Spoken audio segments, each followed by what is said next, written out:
بسم اللہ الرحمن الرحیم۔ مفتی صاحب، میری والدہ کہتی ہیں جو میرا کا حصہ ہے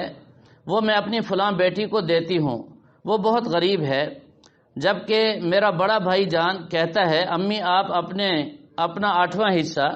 سارے بچوں میں تقسیم کر دیں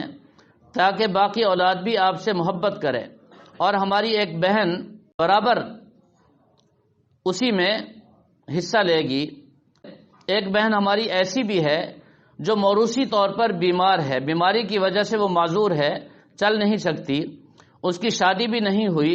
صرف ایک بہن کے علاوہ ہم باقی سارے بہن بھائی مالی طور پر کمزور ہیں۔ والدہ کہتی ہیں میں اپنی رہائش بھی اپنی بیٹیوں اور بہو کے پاس رکھوں گی، اور میری بیوی اور بھابھی سن کر برا مناتی ہیں، وہ کہتی ہیں ہمارے پاس نہ رہے۔ شرعی نقطہ نظر سے ہم یہ مسئلہ بیٹے کی حیثیت سے کیسے حل کریں؟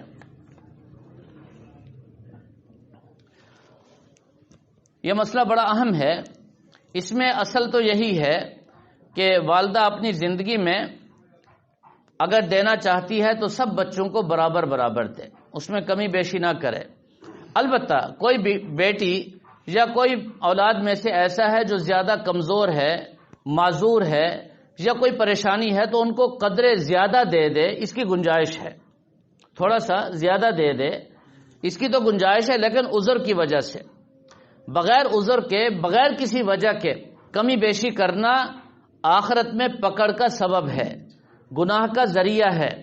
اور پھر اس کا نتیجہ دنیا میں اولاد میں بھی پھر رنجشیں پیدا ہو جاتی ہیں، نفرتیں پیدا ہو جاتی ہیں، عداوتیں پیدا ہو جاتی ہیں کہ دیکھو ماں نے اس کو دیا مجھے نہیں دیا۔ اب ماں کو کچھ کہہ تو نہیں سکتے لیکن دل میں تکلیف تو ہوتی ہے، اور پھر آپس میں بھی ان کی رنجش اور ایک دوسرے سے نفرت پیدا ہو جاتی ہے۔ اس لیے زندگی میں اگر دیا جائے تو برابر برابر دیا جائے، اس میں کمی بیشی نہ کی جائے۔